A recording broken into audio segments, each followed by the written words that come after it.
TV9 ಡಿಜಿಟಲ್ಗೆ ಸ್ವಾಗತ. ನಾನು ದತ್ತಾತ್ರೇಯ ಪಾಟೀಲ್, ಕಲಬುರಗಿ ಜಿಲ್ಲಾ ಪ್ರತಿನಿಧಿ. ರೈತ ರಾಷ್ಟ್ರದ ಬೆನ್ನೆಲುಬು ಅಂತ ಹೇಳ್ತಾರೆ.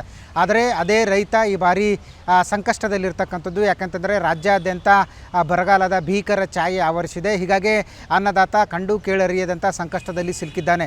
ಹೀಗಾಗಿ ಏನು ರೈತರ ನೆರವಿಗೆ ಸರ್ಕಾರ ಧಾವಿಸಬೇಕು ಮತ್ತು ರೈತರಿಗೆ ಆಗ್ತಕ್ಕಂಥ ಅನ್ಯಾಯವನ್ನು ಸರಿದೂಗಿಸಬೇಕು ಅನ್ನೋಂಥ ನಿಟ್ಟಿನಲ್ಲಿ ಇವತ್ತು ವಿವಿಧ ರೈತಪರ ಸಂಘಟನೆಗಳು ಮತ್ತು ಕಾರ್ಮಿಕ ಸಂಘಟನೆಗಳು ಕಲಬುರಗಿ ಜಿಲ್ಲಾ ಬಂದ್ಗೆ ಕರೆ ನೀಡಿರ್ತಕ್ಕಂಥದ್ದು. ಯಾಕಂತಂದರೆ ತಕ್ಷಣವೇ ರಾಜ್ಯ ಸರ್ಕಾರ ಬರಗಾಲ ಘೋಷಣೆ ಮಾಡಬೇಕು ಮತ್ತು ರೈತರಿಗೆ ಸೂಕ್ತ ಪರಿಹಾರ ನೀಡಬೇಕು ಅನ್ನುವಂಥ ನಿಟ್ಟಿನಲ್ಲಿ ಸದ್ಯ ರೈತರು ಆಗ್ರಹವನ್ನು ಮಾಡ್ತಾ ಇರ್ತಕ್ಕಂಥದ್ದು. ಅದಲ್ಲದೆ ರೈತರಿಗೆ ಈ ಬಾರಿ ಬೆಳೆ ವಿಮೆಯಲ್ಲಿ ಸಾಕಷ್ಟು ತಾರತಮ್ಯ ಆಗಿದೆ ಅನ್ನುವಂಥ ಒಂದು ಆರೋಪ ಕೂಡ ಇನ್ನೊಂದು ಕಡೆ ಕೇಳಿಬರ್ತಾ ಇದೆ. ಯಾಕಂತಂದರೆ ರೈತರು ಏನು ಕಟ್ಟಿರ್ತಕ್ಕಂಥ ಪ್ರೀಮಿಯಮ್ಗಿಂತ ಕಡಿಮೆ ಹಣ ರೈತರ ಅಕೌಂಟಿಗೆ ಜಮಾ ಆಗಿದೆ.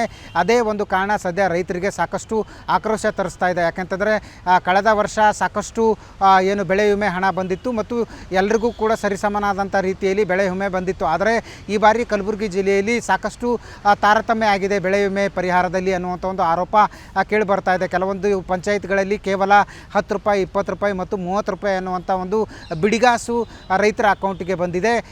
ಪ್ರೀಮಿಯಂ ಹಣ 300-400 ರೂಪಾಯಿ ಕಟ್ಟಿದ್ರು ಕೂಡ 20 ರೂಪಾಯಿ 30 ರೂಪಾಯಿ ಅಕೌಂಟಿಗೆ ಬಂದಿರತಕ್ಕಂಥದ್ದು ಸದ್ಯ ರೈತರ ಆಕ್ರೋಶಕ್ಕೆ ಕಾರಣ ಆಗಿರ್ತಕ್ಕಂಥದ್ದು.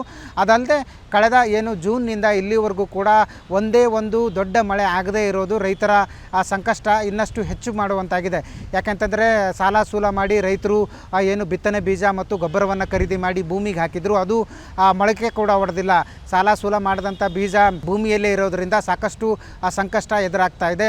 ಅದಲ್ಲದೆ ರೈತರು ಸಾಕಿರ್ತಕ್ಕಂಥ ಜಾನುವಾರುಗಳಿಗೂ ಕೂಡ ಮೇವು ಮತ್ತು ಕುಡಿಯುವ ನೀರಿನ ಕೊರತೆ ಉಂಟಾಗ್ತಾ ಇದೆ. ಹೀಗಾಗಿ ಈ ಎಲ್ಲ ಬೇಡಿಕೆಗಳನ್ನು ಸರ್ಕಾರ ತಕ್ಷಣವೇ ಈಡೇರಿಸಬೇಕು ಮತ್ತು ಕಲಬುರಗಿ ಜಿಲ್ಲೆಯನ್ನು ಬರಗಾಲ ಘೋಷಣೆ ಮಾಡಬೇಕು ಅನ್ನೋಂಥ ಒಂದು ನಿಟ್ಟಿನಲ್ಲಿ ಇವತ್ತು ವಿವಿಧ ರೈತಪರ ಸಂಘಟನೆಗಳು ಮತ್ತು ಕಾರ್ಮಿಕ ಸಂಘಟನೆಗಳು ಕಲಬುರಗಿ ಬಂದ್ಗೆ ಕರೆ ನೀಡಿರ್ತಕ್ಕಂಥದ್ದು. ಬೆಳ್ಳಂಬೆಳಿಗ್ಗೆ ಕಲಬುರಗಿ ಕೇಂದ್ರ ಬಸ್ ನಿಲ್ದಾಣದ ಎದುರುಗಡೆ ಸುಮಾರು 100 ರೈತರು ಜಮಾವಣೆಗೊಂಡು ರಸ್ತೆ ತಡೆಯನ್ನು ಮಾಡೋದ್ರ ಮೂಲಕ ಆಕ್ರೋಶವನ್ನು ವ್ಯಕ್ತಪಡಿಸಿರ್ತಕ್ಕಂಥದ್ದು. ಯಾಕಂತಂದರೆ ಈಗಾಗಲೇ ಅರ್ಧ ಮುಂಗಾರು ಕಳೆದು ಹೋಗಿದೆ. ಸುಮಾರು 2.5 ತಿಂಗಳು ಈಗಾಗಲೇ ಕಳೆದು ಹೋಗಿದೆ.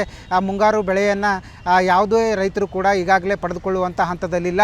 ಯಾಕಂತಂದರೆ ಅರ್ಧ ಮುಂಗಾರು ಕಳೆದು ಹೋಗಿರೋದ್ರಿಂದ ಸಹಜವಾಗಿ ಏನು ಜೂನ್, ಜುಲೈ, ಆಗಸ್ಟ್ನಲ್ಲಿ ಏನು ನಿರೀಕ್ಷಿತ ಪ್ರಮಾಣದ ಮಳೆ ಬರಬೇಕಾಗಿತ್ತು, ಆ ಮಳೆ ಬಂದಿಲ್ಲ.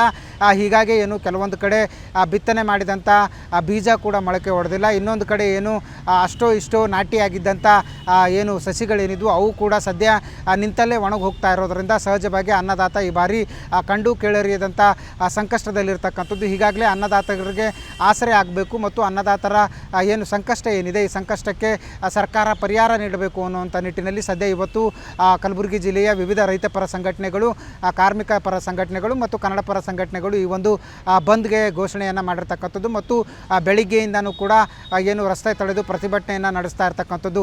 ಸರ್ಕಾರ ಮುಂಗಾರು ಅಧಿವೇಶನವನ್ನು ಕರೆದಿದೆ. ಆದರೆ ಅಲ್ಲಿ ಯಾವುದೇ ರೀತಿಯಾದಂಥ ರೈತಪರ ಚರ್ಚೆಗಳಾಗ್ತಿಲ್ಲ. ಕೇವಲ ಕುರ್ಚಿಗೋಸ್ಕರ ಚರ್ಚೆ ಆಗ್ತಿದೆ ಅನ್ನುವಂಥ ಒಂದು ಆರೋಪವನ್ನು ಖುದ್ದು ರೈತರು ಮಾಡ್ತಾ ಇದ್ದಾರೆ. ಯಾವುದೇ ಕಾರಣಕ್ಕೂ ಕೂಡ ಈ ಬಾರಿ ಮುಂಗಾರು ಕೈಕೊಟ್ಟಿರೋದ್ರಿಂದ ಸಹಜವಾಗಿ ರೈತರು ಏನು ಕಂಡು ಕೇಳಿರಿಯದಂಥ ಕಷ್ಟದಲ್ಲಿ ಇರೋದರಿಂದ ಸರ್ಕಾರ ಅವ್ರ ನೆರವಿಗೆ ತಕ್ಷಣ ಧಾವಿಸಬೇಕು ಮತ್ತು ತಕ್ಷಣವೇ ಏನು ಬರಗಾಲ ಘೋಷಣೆ ಮಾಡಿ ರೈತರಿಗೆ ಏನು ಪರಿಹಾರ ನೀಡಬೇಕು ಅನ್ನುವಂಥ ನಿಟ್ಟಿನಲ್ಲಿ ರೈತರು ಆಗ್ರಹವನ್ನು ಮಾಡ್ತಿದ್ದಾರೆ. ಕೇಂದ್ರ ಸರ್ಕಾರ ಕೂಡ ತಕ್ಷಣವೇ ಏನು ಅಂತಂದರೆ ಅಧಿಕಾರಿಗಳನ್ನು ಕಳಿಸಿ ಏನು ಬರ ವೀಕ್ಷಣೆ ಮಾಡಬೇಕು ಮತ್ತು ತಕ್ಷಣವೇ ರೈತರ ನೆರವಿಗೆ ಸರ್ಕಾರ ಬರದೇ ಹೋದರೆ ಮುಂದಿನ ದಿನಗಳಲ್ಲಿ ಉಗ್ರ ಪ್ರತಿಭಟನೆಯ ಹಾದಿ ಹಿಡಿಬೇಕಾಗುತ್ತೆ ಅನ್ನುವಂಥ ಎಚ್ಚರಿಕೆಯನ್ನು ಇವತ್ತು ರೈತ ಸಂಘಟನೆಗಳು ನೀಡ್ತಾ ಇರ್ತಕ್ಕಂಥದ್ದು.